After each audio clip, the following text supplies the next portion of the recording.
Bonjour et bienvenue sur la chaîne Lorcanalyse. Aujourd'hui, je vais vous faire une vidéo réaction d'une vidéo d'un youtubeur Pokémon qui, après apparemment avoir essayé le jeu Lorcana, donne son avis très négatif sur le jeu. Je voulais réagir avec vous sur ces arguments concernant le jeu. Je pense qu'il y a des choses qui sont effectivement vraies et d'autres beaucoup moins ou plutôt exagérées.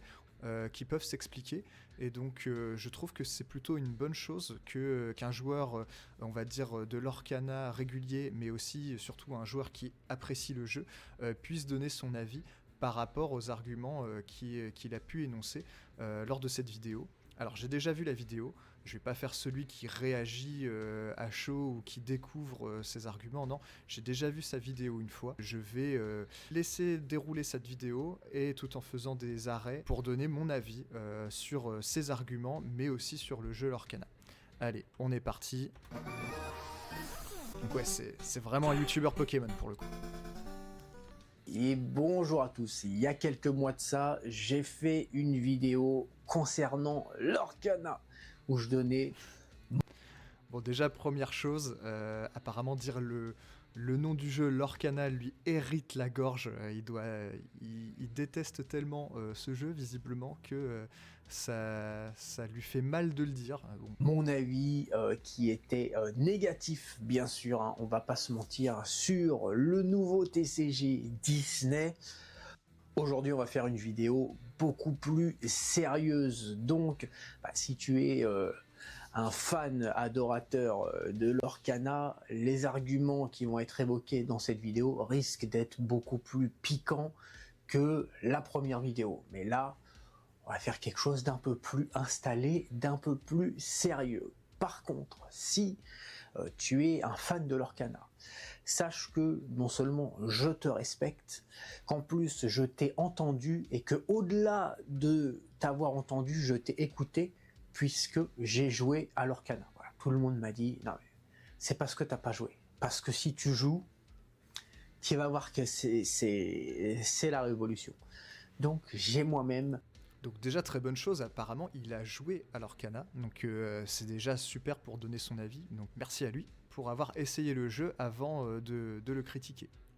J'ai joué une petite semaine sur Pixelborn sans connaître aucune carte, hein. Donc voilà, j'ai dû faire 3-4 matchs par jour, je pense à peu près pendant une semaine, avec un seul deck, sans connaître du coup les autres cartes, avec un taux de matchs gagnés de 75%. Alors ça, normalement, ça n'arrive pas, hein, mais surtout quand en plus tu connais pas les cartes. Mais on va parler de tout ça. Alors le fait de faire 75% de win rate sur un deck, c'est tout à fait possible. Pourquoi ?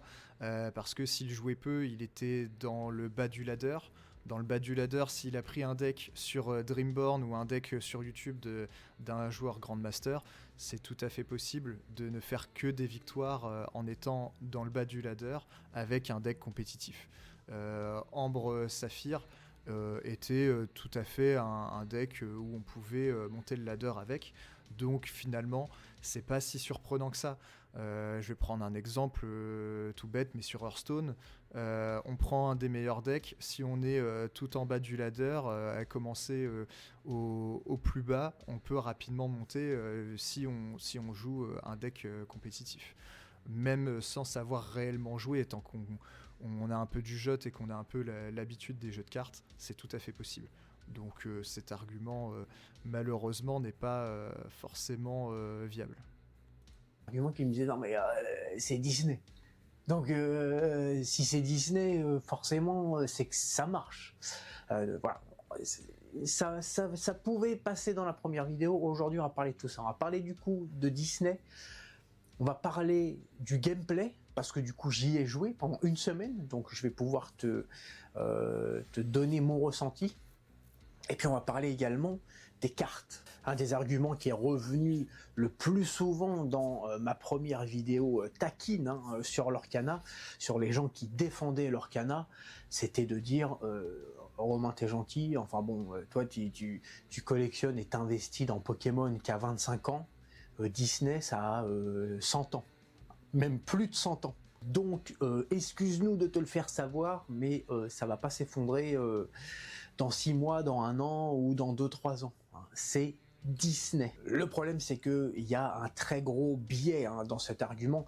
C'est que c'est vrai que souvent, quand on parle de Pokémon, la vérité, c'est que Pokémon, qu'on parle de Pokémon Company, que ce soit de l'animé, que ce soit des cartes, effectivement, ça a 25 ans, un petit peu plus, ça aura 30 ans très bientôt. Et en fait, on fait ce même rapprochement avec Lorcana et Disney. Non. Disney, ça a une centaine d'années. Lorcana, c'est sorti avant-hier. Lorcana n'a à aujourd'hui rien prouvé. Alors, mais c'est fait par une entreprise qui a 100 ans. Oui, sauf que Disney, ce n'est pas une entreprise qui a fait ses preuves dans le TCG. Alors là, je suis tout à fait d'accord. Moi, j'aime Disney, attention. La dernière fois que je suis allé à Disneyland de Tokyo, j'ai coupé là-dessus. Alors là, je suis tout à fait d'accord avec lui. Pokémon a largement fait ses preuves, tout comme Magic ou Yu-Gi-Oh, qui sont des jeux de cartes qui ont plus de 25, 30 ans.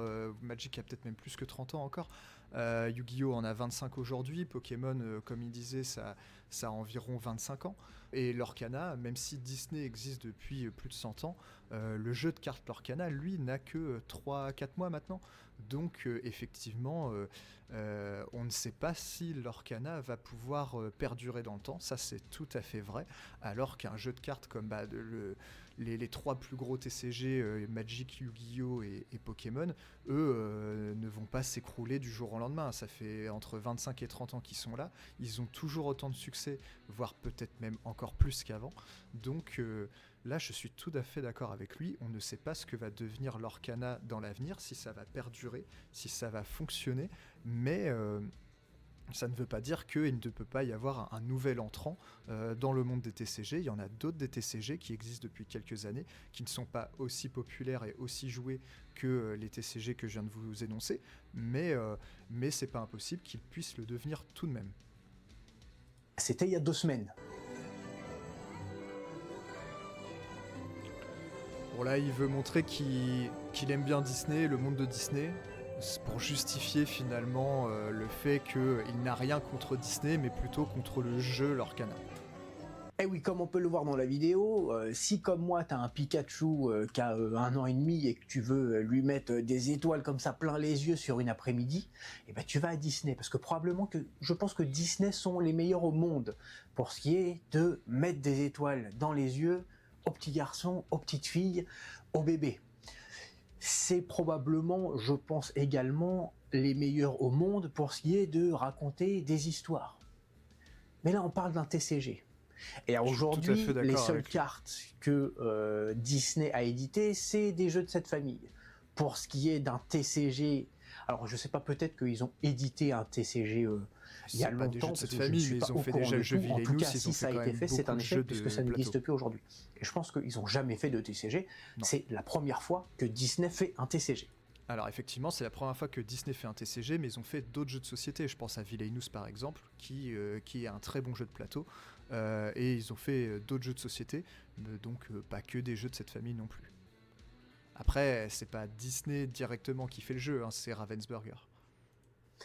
À partir de là, c'est donc tout nouveau. Le fait que Disney ait une centaine d'années, on s'en fout. Disney et Lorcana, c'est complètement différent. Et les gens mélangent les deux. Moi, je parle de Lorcana, les gens parlent de Disney. Donc, je pense que les joueurs de TCG de Lorcana font quand même bien la différence entre les deux. Peut-être que les collectionneurs, à la limite vraiment les fans de Disney, ont cet argument. Mais je pense que les gens qui jouent réellement au jeu de cartes font bien la différence entre Disney et Lorcana sur le fait que le jeu va perdurer ou pas. Et comme je te dis, j'aime bien Disney, bon ou pas. Mais là on parle de Lorcana. Petite parenthèse. On y recommence. On va passer maintenant au gameplay, parce que du coup, j'ai fait mon petit deck. Alors là, c'est assez compliqué, parce que normalement, tous les TCG qui ont pour valeur de devenir un TCG mainstream, que ce soit, en tout cas un gros TCG, que ce soit Magic, Yu-Gi-Oh, Pokémon, tu vas avoir un soft sur lequel tu vas pouvoir jouer en ligne. Tu vas pouvoir acheter des boosters dématérialisés, hein, des boosters numériques, faire tes decks, et puis comme ça jouer avec la planète entière, ou en tout cas ton continent si tu as plusieurs serveurs. Donc là, pas de soft. Alors c'est simple, soit du coup c'est 0, parce qu'on peut pas jouer, soit en fait il y a un soft, mais qui a été fait par un mec dans son garage. C'est-à-dire il n'y avait pas de soft, donc il y a un gars qui s'est dit je vais le faire. Bon, le mec est un génie par rapport à ce qu'il a fait, mais sauf que ça reste un mec dans son garage. Alors effectivement, il n'y a pas de soft officiel Lorcana. C'est le soft sur lequel je peux faire différentes vidéos est Pixelborn, qui est réalisé par un fan en fait de Lorcana du coup, qui a lancé ce soft dès le premier chapitre de Lorcana. Et donc c'est effectivement quelqu'un de tout seul. Maintenant, il doit pas être tout seul, hein. Je suis sur un groupe Discord au sujet de Pixelborn, où en fait c'est le créateur du jeu qui alimente ce Discord. Et ils sont maintenant une petite équipe. Donc le mec n'est pas tout seul dessus. Effectivement, c'est une personne indépendante, un fan qui a fait son truc dans son coin. Mais j'ai envie de dire, c'est pas étonnant en fait. Lorcana, comme je dis, on en est qu'au deuxième set, au deuxième chapitre. Ça fait 3 mois que ça existe. Dans les autres TCG, il n'y avait pas de soft non plus au bout de 3 mois. Enfin, après, les TCG comme Yu-Gi-Oh!, Magic et Pokémon, ils ont plus de 25 ans, 30 ans. Donc effectivement, c'est normal qu'il n'y ait pas de soft officiel à cette époque-là, mais finalement, si on regarde bien Yu-Gi-Oh!, les softs qu'il y avait comme Edo Pro ou Dueling Book se sont faits par des fans. C'était pas Konami qui était derrière. Il y a que très récemment, alors que le jeu a 25 ans, qu'ils ont sorti Duel Master, qui fait que finalement c'est relativement récent. Pareil pour Magic, je crois que c'est Magic Arena, que je ne joue pas, je suis pas particulièrement expert en Magic, mais Magic ça a plus de 30 ans. Magic Arena, je crois pas que ça ait plus de 15 ans, hein. Ça a dû sortir dans la foulée de Hearthstone. Hearthstone c'est pareil, avant il y avait le jeu World of Warcraft TCG, qui était très bon d'ailleurs, et ensuite ils ont sorti Hearthstone, ce qui a finalement tué le jeu World of Warcraft TCG malheureusement. Et voilà, donc c'est pas étonnant qu'il n'y ait pas de soft officiel Lorcana aujourd'hui, alors qu'on en est qu'à 3 ou 4 mois de vie du jeu. Donc là-dessus, c'est pas étonnant. En plus de ça, je vais prendre par exemple l'exemple de Yu-Gi-Oh! Que je connais un peu mieux. Master Duel existe depuis un peu plus d'1 an maintenant.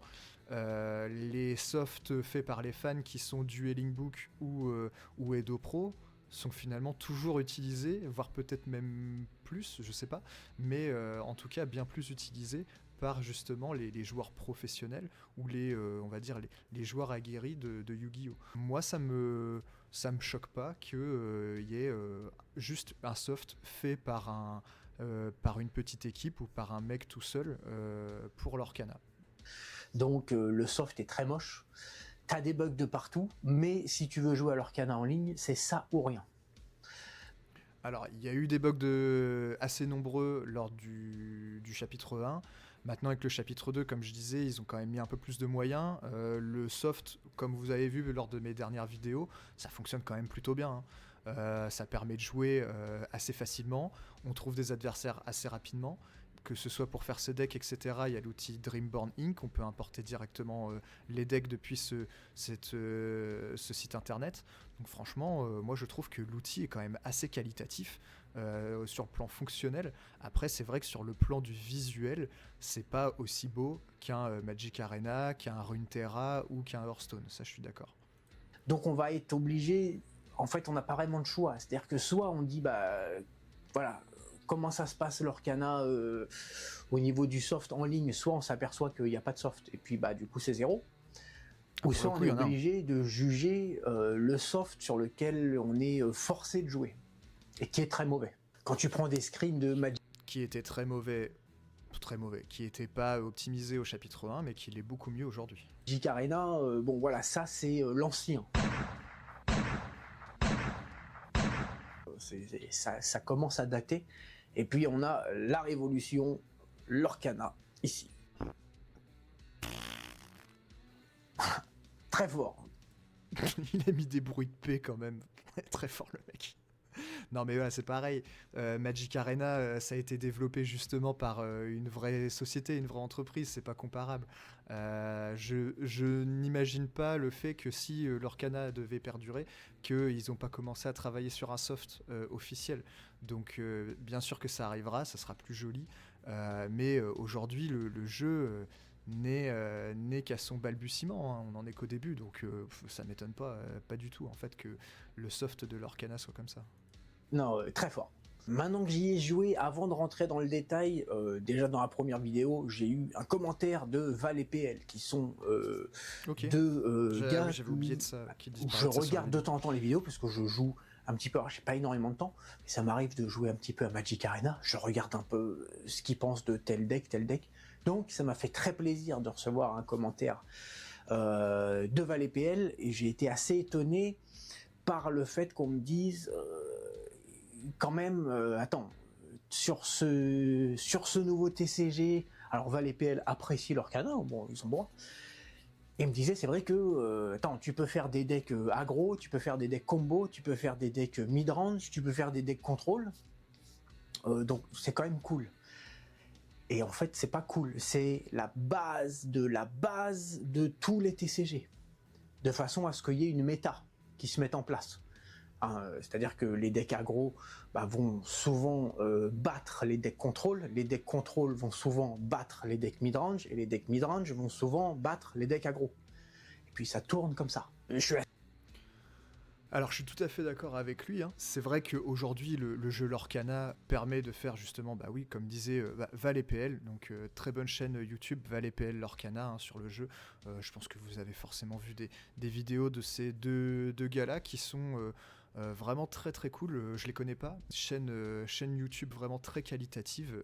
En plus les mecs ont l'air super sympas. Je regarde évidemment le contenu qu'ils peuvent proposer sur le jeu Lorcana. Vraiment chaîne très très qualitative, allez-y, allez voir leur chaîne, c'est vraiment super. Sur le fait qu'ils parlent de l'Orcana, on peut faire des decks aggro, combo, contrôle, c'est évidemment la base de tout TCG. Ça je suis d'accord, mais dans l'Orcana on ne fait pas que ça non plus. On a des stratégies à mettre en place, on a des gameplays associés à certaines couleurs. Je vais penser par Saphir par exemple qui va chercher, qui va ramp, Acier qui va plutôt contrôler le board et mettre aussi des dégâts à distance par exemple, ou avec la résistance aussi, en ce moment avec le chapitre 2. Améthyste on voit avec le chapitre 2 la boucle Merlin et Madame Mime pour venir remonter en main des cartes. C'est ce genre de choses qu'on ne voit pas forcément dans tous les TCG, ou du moins pas à ce niveau de synergie. Chaque couleur a sa spécificité, qui ont complètement changé du set 1 au set 2 aussi, hein, ce qui est vraiment très très cool. L'Orcana ne se limite pas que à des decks aggro, combo ou contrôle. Donc effectivement, peut-être qu'en ayant échangé là-dessus avec le Val et PL, je pense qu'il n'a pas non plus identifié tout l'étendue des possibilités qu'il y a dans l'Orcana. C'est étonné qu'on s'enjaille là-dessus parce que c'est le niveau 0, c'est la base de tout TCG. Ça par contre c'est clair que c'est la comme base. Si je te sors un nouveau MMORPG et que tu dis c'est ouf parce que quand même il y a des mages, tu peux jouer voleur et tu peux jouer guerrier. On va plutôt dire tank, healer et DPS. Mais ouais, tout à fait d'accord avec lui. Non, c'est la base de tout. Et d'ailleurs, ça marche pareil, hein, c'est-à-dire que les voleurs qui font énormément de dégâts, ils vont souvent détruire les mages qui sont à distance, ils vont souvent détruire les guerriers, et les guerriers qui sont en plaque, qui prennent de la réduction de dégâts physiques, eux, ils vont battre les voleurs. Et il y a un metagame. C'est la base, il y a toujours 3 trucs, tout le temps. C'est la base de la base dans tous les TCG. Pour le coup, Yu-Gi-Oh! Est un peu différent. Il y aura des decks Yu-Gi-Oh! Plutôt combo, mais ça reste quand même très différent Yu-Gi-Oh! Sur le coup. Mais oui, en effet, généralement, ce type de jeu de cartes, on va prendre, on va dire Magic, Pokémon, l'Orcana et Runeterra, Hearthstone. Ce sont des jeux de cartes où effectivement il y aura des decks aggro, contrôle et midrange, enfin midrange combo. Et Hearthstone, c'est pareil. Tu vas avoir tout le temps contrôle, midrange, aggro. Il y a toujours ces 3 trucs-là. S'il n'y a pas ces 3 trucs-là, ça ne peut pas tenir. Ça n'existe pas en fait. Pour ce qui est... Pour le coup, ça existe avec Yu-Gi-Oh! Mais c'est vraiment très spécifique. Du gameplay, alors c'est un des commentaires qui est revenu, probablement le deuxième argument qui revient le plus après, c'est Disney, c'est que l'Orcana c'est simple, mais pas simpliste. Alors je reviens sur son argument par rapport à Disney, je suis d'accord avec lui, il suffit pas de dire c'est Disney alors c'est bien, alors là Disney a fait aussi des trucs bien pourris et des trucs très bons, mais l'Orcana, suffit pas de dire bah l'Orcana ça vient de Disney, de la licence Disney, donc c'est forcément bien, ça je suis d'accord avec lui, c'est pas un argument. Mais moi c'est par exemple c'est pas du tout un argument que j'utiliserais pour défendre l'Orcana. Hein. je sais pas, peut-être c'est un communicant de Disney qui avait sorti cette phrase, parce que ça revient très souvent. La première moitié de la phrase est... Alors effectivement, il disait c'est simple mais pas simpliste. Ça, c'est comme beaucoup de jeux de cartes.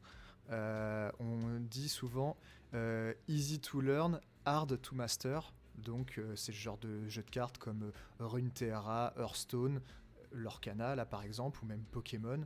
C'est très facile à apprendre à jouer, à prendre en main, à comprendre les mécaniques de jeu. Mais après, c'est beaucoup plus compliqué pour devenir expert dans le jeu et aller arriver au top niveau dans les tournois, que ce soit les tournois avec les cartes physiques ou sur les softs, comme on pouvait le voir sur Hearthstone ou sur Magic Arena, j'imagine. C'est vrai, c'est simple. Effectivement, c'est simple. Et c'est dû à 3 choses. Une des difficultés quand tu vas faire un deck, c'est que plus tu vas choisir de couleurs différentes, plus tu vas avoir d'avantages, parce que tu vas pouvoir prendre la force du rouge, du vert, du bleu, mais plus ça va être compliqué parce qu'il faut que tu aies les bonnes énergies qui collent avec les bonnes couleurs. Là, et plus de Magic ou de tu vas avoir de couleurs différentes, plus ça va être compliqué. Ou alors, par contre, si tu joues que une couleur, bon du coup, tu vas avoir que la force que de une couleur. Bon, avec l'Orcana, c'est simple, tu joues 2 couleurs. Non. Voilà. Je sais pas, peut-être on peut jouer une couleur, je sais pas si c'est possible. On peut jouer qu'une couleur, connais pas assez. C'est nul. Mais en tout cas, chaque deck que j'ai joué, c'est toujours 2 couleurs. Donc, ne réfléchis pas au nombre de couleurs, au nombre. Voilà. Tu joues 2 couleurs. Pour ce qui est des énergies, il n'y a pas d'énergie différente. Donc, tu t'embêtes pas quand tu fais ton deck, puisqu'en fait, les cartes que tu vas jouer, tu vas les foutre, du coup, ce qu'on appelle dans l'encre. Hein, c'est des cartes ancrables. Ce qui fait que c'est la même carte qui va faire l'énergie et la carte en elle-même. Donc t'as pas besoin de t'embêter à avoir d'un côté tes terrains et d'un côté les cartes jouables, ou d'un côté tes Pokémon et d'un côté tes énergies. Voilà, les Pokémon c'est tes énergies, et puis dans Magic, les cartes jouables c'est tes terrains, tu t'embêtes pas. Alors là, je suis pas d'accord avec lui, au contraire, on s'embête énormément justement à mettre nos cartes en encre, puisque ce sont des cartes de notre main. Donc si on met une carte en encre, ça veut dire qu'on a une ressource de moins. Et en fait, c'est très très difficile de choisir la carte qu'on va mettre en encre. Très souvent, on est bloqué. En plus de ça, il y a des cartes non ancrables. Donc, sur la construction de son deck, il faut faire attention à ne pas en mettre de trop, ce qui pourrait nous bloquer pour avancer dans notre réserve d'encre. Donc, vraiment, c'est au contraire une des forces du jeu, une très bonne mécanique de jeu, justement, d'avoir intégré le fait que nos cartes en main soient en fait nos ressources pour pouvoir jouer des cartes. Dans Pokémon ou dans Magic, ce sont des cartes spécifiques, des énergies ou des terrains, et donc là, au contraire, on ne s'embête pas à savoir si c'est une carte qu'on va jouer ou pas, puisque dès qu'on a un terrain ou une énergie, on va essayer de la jouer en fait, on va forcément la mettre comme ressource pour jouer nos cartes.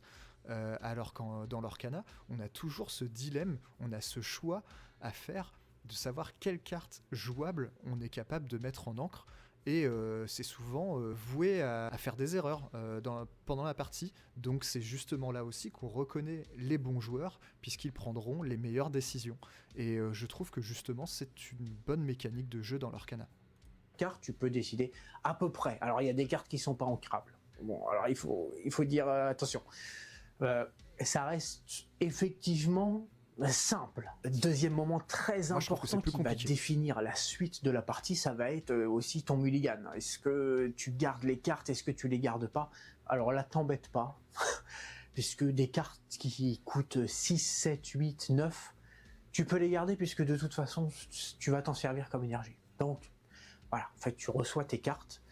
Et puis, si tu avais quelques cartes que tu peux pas mettre dans l'encre, qui sont pas ancrables, en fait, il faut regarder. Si tu arrives si tu veux, à apercevoir un rond, tu la gardes. S'il n'y a pas de rond, tu la jettes. Bon, analyse très très très simpliste du jeu. Justement, c'est pour ça aussi que je fais cette vidéo. Hein, c'est pour expliquer et dire l'inverse finalement de ce qu'il pense, puisque là, je pense sincèrement qu'il est dans le faux. Le mulligan est très important dans l'Arcana, comme dans d'autres jeux de cartes, hein, évidemment. Moi, j'ai beaucoup joué à Hearthstone. Le mulligan dans Hearthstone était évidemment très très important. Là, dans l'Arcana, il l'est également. Pourquoi ? Parce que, en fait, effectivement, les cartes qui vont coûter 7, 8, 9, ou même à partir de 5 finalement, vont être plutôt des cartes qu'on va vouloir renvoyer dans le deck, à moins qu'elles soient indispensables à la stratégie qu'on veut mettre en place. Je pense par exemple au deck Embrassier, par exemple. Si on pioche la carte Ce Rêve Bleu qui coûte 5, qui est une chanson, on va plutôt vouloir la garder. Pourquoi ? Parce qu'elle est indispensable à la stratégie qu'on veut mettre en place. J'ai présenté le deck du Grand Pabi, donc le deck Saphir Ruby avec le Grand Pabi qui permet de soigner, et quand on soigne on gagne des éclats de l'or. C'est une carte qui est indispensable pour gagner, c'est notre win condition. Donc potentiellement d'en garder si possible une en main de départ pour quasiment être sûr de pouvoir la jouer pendant la partie. Évidemment, le mulligan est super important pour s'assurer du début de game, de faire un bon début de game, et aussi de pouvoir garder nos cartes qui nous servent à gagner, qui sont indispensables à notre stratégie. Donc là, pour le coup, je suis vraiment pas d'accord avec son analyse. Voilà, ça c'est le mulligan dans l'Arcana. Une des choses les plus compliquées et les plus intéressantes également dans un TCG, ça va être quand tu joues, ça va être les réponses. C'est-à-dire que, par exemple, tu vas avoir dans Magic, tu vas avoir les éphémères, qui fait que quand tu joues quelque chose, pendant ton tour, si la personne en face, il lui reste du mana, elle va pouvoir jouer quelque chose. Et donc des fois, il va falloir se creuser un minimum la tête, parce que si, je sais pas, je te donne un exemple, tu as une carte qui fait 2 points de dégâts et qui coûte 2, et puis en face, lui, il a une créature où il lui reste 2 points de vie, ça peut être pas du tout rentable de la jouer, parce que peut-être que s'il lui reste un mana, pour un, il va faire un sort où il va juste faire gagner +1 d'endurance à sa créature, et du coup tu vas pas la tuer, parce que toi tu vas lui faire 2 points de dégâts, et lui, avant que ton sort soit résolu, il va lui donner 1 point de vie, et du coup tu as dépensé 2 pour lui tuer sa créature, et lui il a dépensé 1 pour la garder, et donc il va faire de la value. Alors ne t'inquiète pas, dans l'Arcana il n'y a pas de réponse, donc quand tu joues un sort, ça va se passer dans 100% des cas. T'as pas besoin de réfléchir, que la personne il lui reste du mana, enfin de l'encre ou pas, tu joues ton sort et ça se passe pas. Ouais. Pas besoin de réfléchir à ce qui va se passer sur la réponse. Tu joues et ça roule. Ce qui fait que si tu as un QI à 3 chiffres, et que voilà, tu connais un minimum. Moi, je suis pas un très grand joueur de TCG. Ce qui est un problème d'ailleurs, que je sois pas un très grand joueur de TCG et que j'arrive à 75% de win rate sans connaître les cartes de TCG. C'est-à-dire que... Bon, je vais revenir justement sur les cartes de réponse, comme il dit. J'appellerais plutôt ça des cartes à effet instantané qu'on pourrait jouer pendant le tour de l'adversaire. Effectivement, dans l'Arcana, il n'y en a pas. Ce qui ne dit pas que plus tard, il n'y en aura pas. Possible que dans les futurs sets, on ait un nouveau type d'action qui serait des actions instantanées, capables d'être jouées pendant le tour de l'adversaire. Je pense que c'est quelque chose qui pourront potentiellement implanter dans le jeu plus tard. C'est un défaut, oui ou non, c'est en fonction de ce qu'on aime aussi dans un jeu de cartes. Moi par exemple j'ai beaucoup joué à Yu-Gi-Oh! Je joue toujours beaucoup à Yu-Gi-Oh! Yu-Gi-Oh! On va dire c'est l'extrême du jeu de cartes où on peut répondre pendant le tour de l'adversaire. C'est même parfois on joue plus pendant le tour de l'adversaire que pendant notre tour. C'est très bien, c'est très sympa, ça met une certaine tension dans un jeu, mais parfois ça fait aussi du bien d'avoir un jeu plus fluide, parce que à chaque fois qu'on va faire une action, on va demander à l'adversaire s'il a une réponse. Et c'est parfois un peu embêtant, ça ne fluidifie pas le jeu. Et je vais prendre un exemple autre que l'Orcana, je vais prendre l'exemple d'Hearthstone, qui lui est justement un jeu où il n'y a pas de réponse pendant le tour de l'adversaire, mais plutôt des effets qui peuvent se passer pendant le tour de l'adversaire. Je m'explique, par exemple, s'il y a une créature qui est bannie, qui meurt, etc., il y a des effets qui s'appliquent. Si l'adversaire joue une carte ou invoque quelque chose, il y a des effets qui peuvent s'appliquer. Ça, ok. Mais effectivement, on ne peut pas jouer de cartes pendant le tour de l'adversaire, des cartes de notre main. Est-ce que c'est un défaut? Je ne pense pas. Je pense que c'est en fonction de la philosophie du jeu. Il y a des, comme je disais, Hearthstone est un jeu qui a eu un franc succès, qui est même un très bon jeu, très bon TCG uniquement en ligne, mais c'est un très bon TCG. Et pourtant, il n'y a pas de réponse, de cartes de réponse, des cartes d'effets instantanés à jouer pendant le tour de l'adversaire. C'est une critique qu'il impose à l'Orcana.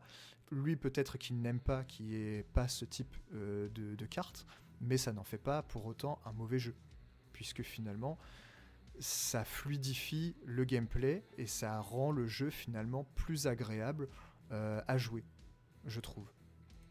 Moi, j'ai été sur la chaîne ValetPL, j'ai dit tiens, ce deck-là, il a l'air sympa, je l'ai téléchargé, je l'ai importé et j'ai joué avec ça. Et sur une semaine, je suis à 75% de win rate. Donc, je vais gagner 3 games sur 4. Voilà, comme j'expliquais tout à l'heure, il a pris un deck qui était top méta. ValetPL sont, eux, des très bons joueurs de TCG. Ils jouent beaucoup à l'Orcana aussi.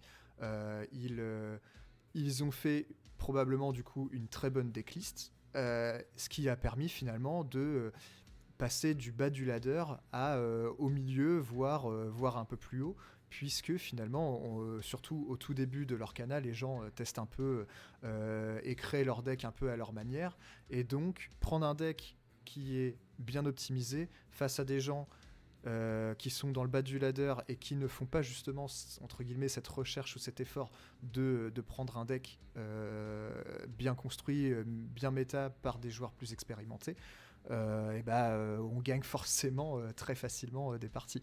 Donc bon, je me demande si avec sa manière de jouer, il arriverait dans le top du ladder. Je ne pense pas.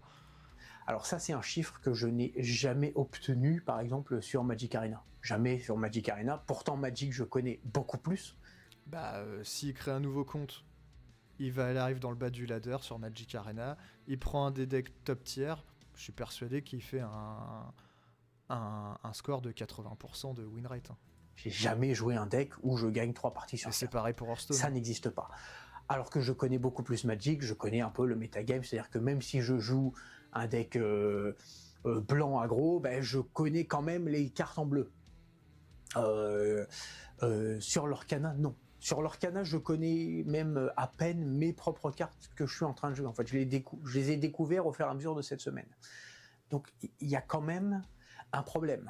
Il y a un problème qui est juste au niveau du jeu, qui est simple. Je ne parle pas je passe outre tous les trucs de Pixelborn, c'est-à-dire que le soft, vu que ça a été fait par quelqu'un, ça a été quand j'ai joué, j'ai téléchargé Pixelborn 1.8 et à la fin de la semaine, on était à 1.10. Donc j'ai dû télécharger la version 1.8. 2 jours après, on me dit non, en fait, il faut mettre la version 1.9. Après 2 jours après, non, en fait, c'est la version 1.10, donc il faut retélécharger des trucs, il faut aller chercher un fichier pour télécharger les images. Bon, c'est fait par quelqu'un seul, donc forcément. Aujourd'hui, c'est pas fait pour du grand public, c'est vrai. Ça peut pas être un truc de fou. Mais sinon, il y a pas autre chose. Alors bien sûr, il faut s'enregistrer pour jouer. Donc là, si tu veux jouer, je te conseille fortement de créer une adresse mail juste pour ça, parce que si ce logiciel-là, ça se fait pas pirater, on aura de la chance. C'est aussi des choses qu'il faut mettre en perspective quand même. C'est bien vrai. Comme tu le vois, j'ai du mal à m'empêcher d'être un petit peu taquin, mais c'est une réelle déception. C'est-à-dire que moi, dans les commentaires de la première vidéo, on me disait non mais c'est pas des cartes de collection. Ce qui me posait déjà un problème, parce que le prix, c'est des prix de cartes de collection. C'est des prix... Pokémon est passé du jeu classique à des objets de collection. et on retrouve sur l'Orcana en l'espace de quelques semaines. C'est pour ça que ça me faisait dire, et ça me fait toujours dire et penser que c'est juste un truc de bulle spéculative, parce qu'on est sur des prix de collection. Mais on m'a dit non, c'est pas des cartes de collection. S'il y a ce prix-là, c'est parce que le jeu est incroyable. Donc... Là, il abuse. Non. Alors, pourquoi les prix des cartes Lorcana sont relativement élevés aujourd'hui? C'est parce que le jeu se lance et Ravensburger n'a pas voulu prendre le risque de mettre sur le marché trop de displays, trop de produits Lorcana. Ils ont finalement imprimé le jeu d'une quantité relativement raisonnable pour prendre le moindre risque possible au cas où le jeu ne fonctionnait pas. Ce qui est le cas en fait dans d'autres TCG qui se sont lancés. Les premiers sets, forcément, ont des quantités assez restreintes. Ils voient si le jeu fonctionne. Si le jeu fonctionne, ils continuent. Le set numéro 2, finalement, a été imprimé avant la sortie du premier set, pour pouvoir après, c'est une question de logistique, hein. C'est normal aussi que le deuxième set ait eu assez peu d'impression, puisqu'il n'avait pas ce retour au moment de la production du succès du premier chapitre. Le troisième set devrait avoir beaucoup plus d'impression et donc des prix, donc plus de cartes sur le marché et donc des prix beaucoup plus bas. De plus, depuis quelques jours du mois de décembre, là, on va dire depuis la mi-décembre, les chapitres 1 et 2 ont été réimprimés et donc on va pouvoir s'attendre à des baisses de prix des cartes. Ensuite, il disait que c'était des prix de collection. L'Orcana est un jeu orienté pour les cartes qui ne sont pas foil, communes, peu communes, rares, super rares et légendaires, sont des cartes qui sont faites pour jouer. Ça, c'est un jeu de cartes comme Yu-Gi-Oh par exemple. En revanche, les cartes enchantées, elles sont clairement destinées aux collectionneurs. Donc l'Orcana fait entre guillemets plaisir aux deux types d'acheteurs, de clients potentiels, les joueurs avec les cartes qui ne sont pas brillantes ou du moins qui auront un prix relativement raisonnable, et les collectionneurs avec les cartes enchantées qui ont des dessins, des foils aussi particuliers, qui ont des alternatives art, ce qui permet finalement de faire plaisir, comme je dis, aux collectionneurs. Donc, contrôle midrange aggro. Là, c'est la révolution. Et il s'avère qu'au-delà de ça, c'est très simple. Alors, ça ne veut pas dire que c'est pas forcément plus simple, par exemple, de monter dans les meilleurs joueurs sur l'Orcana que sur Magic. C'est juste que le skill cap est beaucoup plus faible. Pour ce qui est de la qualité intrinsèque des cartes, bon là c'est les gens qui sont en faveur de l'Orcana qui m'ont dit c'est pas des cartes de collection. Mais ça va être difficile de te donner mon avis parce que bien sûr je n'ai aucune carte l'Orcana en ma possession. Mais par contre j'ai regardé des vidéos d'ouverture, je me suis braqué plusieurs dizaines de minutes d'ouverture de cartes l'Orcana. Aussi sur la chaîne ValetPL. Donc les gars, même si je suis pas d'accord avec vous, je vous ai fait quelques vues, hein. Donc un peu de respect. Si je peux dire une chose positive, c'est qu'au moins les illustrations de l'Orcana sont des nouvelles illustrations. C'est pas juste des screenshots repris des animés. Donc ça c'est cool. Si tu vois, si tu as une carte La Reine des Neiges, bah c'est pas un passage que tu as vu de l'animé. C'est vraiment un mec qui a pris sa plume et qui a dessiné Elsa, voilà, dans une nouvelle action ou un nouveau truc. Donc ça c'est cool. Par contre, alors moi c'est un truc qui m'a sauté aux yeux, sans avoir ouvert aucune carte et que je n'ai jamais vu relevé par aucune personne qui a ouvert des cartes Lorcana, ce qui me paraît assez bizarre. C'est que ça va faire quand même quelques années, voire peut-être 10-15 ans, que on ne met plus de carrés dans des ronds, parce que c'est très moche. Si tu prends on va prendre une nouvelle carte Pokémon, tu vois, par exemple celle-ci, bah tu vois que sur le coin de la carte, le coin des cartes est arrondi.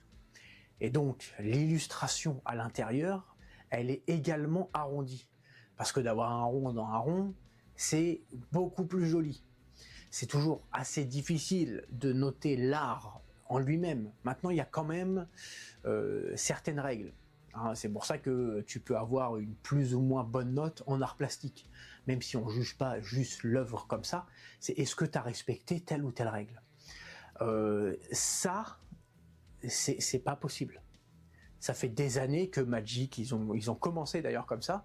Pokémon, ils ont commencé aussi comme ça. Hein. Donc tu avais ce carré un petit peu dégueu qui était surpassé par cet arrondi. Et puis on s'est dit, bon, bah, c'est vrai que c'est pas beau. Et puis aujourd'hui, bah, toutes les cartes ont leur illustration qui est arrondie de façon à ce que ce soit plus uniforme par rapport à la forme de la carte. Et là, on a l'Orcana qui met un carré dans un rond. C'est chaud en 2020. Alors là, j'avoue, là-dessus, je saurais pas trop me prononcer. J'ai pas un avis là-dessus sur le point artistique du carré dans le rond. Moi, ça m'a pas choqué. En fait, je me suis jamais posé la question. Surtout que je suis plutôt un joueur Yu-Gi-Oh à la base. Tout est carré, rectangulaire dans Yu-Gi-Oh, même la forme de la carte, elle est pas arrondie. Donc, c'est pas quelque chose qui m'a choqué. C'est pas quelque chose qui me fait penser que la carte est moche. Ma femme qui est plutôt justement orientée à regarder les illustrations et à voir ce coup d'œil artistique n'a pas relevé ça non plus. Je pense qu'il exagère, je pense qu'il a raison, je pense qu'effectivement un rond dans un rond c'est plus joli, mais de là à dire que c'est chaud et que ça rend la carte horrible, ou du moins que c'est une erreur et monumentale, je pense qu'il faut pas abuser non plus. Ça rend pas les cartes particulièrement moches pour ça, quoi. 2022-2023, ça c'est pas possible. Et c'est même pas comme si c'est pas quelque chose, c'est une erreur qu'on n'avait pas expérimentée. C'est-à-dire que, enfin, tout le monde connaît ça. Ça c'est moche. Pour le coup, tout le monde connaît ça. Je suis pas là, forcément art plastique, d'accord. c'est 2 sur 20. Par contre, j'ai un petit souci, c'est que malgré que j'ai une connexion internet qui marche plutôt bien, je vais pas non plus pouvoir te donner la qualité de l'holographisme. Parce qu'on ne voit pas en fait. C'est-à-dire que heureusement que la personne qui fait une ouverture Lorcana te dit la carte est holographique. Parce que sinon, ça ressort pas du tout à la caméra. Derrière, on a une carte commune en brillante de Simba qui est magnifique aussi, j'adore. Alors, c'est vrai que l'effet de foil des cartes Lorcana est relativement discret, mais on voit quand même que c'est une holographique. Quand même, cet effet de profondeur et de différents plans qu'on peut remarquer sur la carte. Mais c'est clair que c'est complètement différent de Pokémon, Yu-Gi-Oh! Ou par exemple les jeux de cartes Bandai Namco comme Dragon Ball ou One Piece, où là les effets de foil sont dans tous les sens. Il y a d'autres jeux de cartes TCG qui le sont aussi avec des liserés dorés, des petites incrustations, etc. qui sont magnifiques. Et très gros travail là-dessus. C'est vrai que là-dessus, l'Orcana mériterait peut-être plus de fantaisie, plus de prise de risque, plus d'effets de foil impressionnants. Mais finalement, ces effets de foil-là, on les retrouve sur les cartes enchantées, qui sont à destination des collectionneurs. Les cartes foil comme celle-ci peuvent être à destination des collectionneurs, mais aussi pour pimper un peu les decks des joueurs, puisque pour tout ce qui est commune, non commune, rare, etc., les cartes foil ne coûtent pas très cher, et donc on peut pimper un peu nos decks facilement comme ça, et avoir un deck full foil, full brillant, si on le souhaite, puisque chaque carte a son équivalent en brillante, en foil. Effectivement, il a raison sur le fait que l'effet de foil est discret. Après, on aime ou on n'aime pas. Il y a certaines cartes que moi, en foil, je trouve magnifiques, parce que ça joue aussi sur cet effet de profondeur. J'adore, mais coucou. Et on a un Scar vraiment magnifique en holographique, une simple commune, mais elle est incroyable. Et la troisième carte, il s'agira d'une carte rare holographique, donc super intéressant avec Ariel. Moi, je réfléchis. Non. Alors, je sais pas si c'est le même problème. On voit quand même. Je sais pas si peut-être il faut incliner la carte pour voir. On voit quand même qu'elle est foil. Et j'ai joué. Alors, je dis pas que le jeu est désagréable, mais il manquerait plus que ça. Heureusement encore que quand tu fais un nouveau jeu de cartes, c'est agréable. Comme quand tu fais un nouveau jeu vidéo, c'est agréable. Bah oui, c'est un jeu. Il faut quand même y aller pour faire un truc désagréable. Donc, le jeu, moi qui ai joué, passant les bugs, les trucs, quand tu mets ton Aladdin et là il reste bloqué, qu'est-ce que c'est que ça? Aladdin, il reste bloqué alors que j'aurais pu gagner de l'or en lui détruisant une carte et lui il aurait perdu de l'or? Non. Alors là, il confond Pixelborn et le jeu de cartes Lorcana en lui-même. Lorcana n'est pas mauvais parce qu'il y a des bugs sur Pixelborn, c'est complètement différent. Lorcana est un jeu de cartes avec des cartes à jouer en réel. C'est là-dessus qu'il faut juger le jeu, c'est pas sur Pixelborn. Donc vraiment, là son argument, son agacement finalement sur Lorcana, du fait de son expérience sur Pixelborn, elle n'est pas forcément justifiée. Faut jouer avec les cartes. C'est réellement là que le gameplay et le plaisir de jeu se fait ressentir. Non, ça c'est pas acceptable. Dernière petite chose et quand même assez importante, c'est vrai que souvent on m'a dit, et je peux tout à fait le comprendre, on me disait bah attends, aussi qui tu es pour dire quoi que ce soit s'il y a des gens qui s'amusent. Et moi je pense que s'il y a des gens qui veulent s'amuser sur Lorcana, télécharger Pixelborn, bon, il y a un peu des bugs de temps en temps, mais c'est gratuit, t'as toutes les cartes, et tu peux jouer. Et là tu peux te faire plaisir.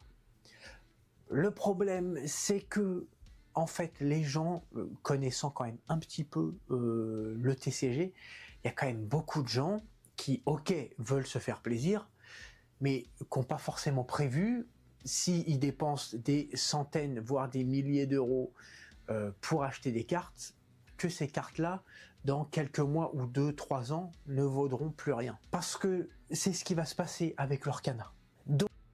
Ok, là il s'avance un petit peu vite quand même. Je reviens sur l'idée de Pixelborn. Quelqu'un qui ne connaît pas le jeu, qui veut tester pour voir si ça lui plaît, effectivement, la meilleure manière de le faire, c'est de télécharger Pixelborn, d'essayer un peu le jeu, de regarder des vidéos sur YouTube de gameplay.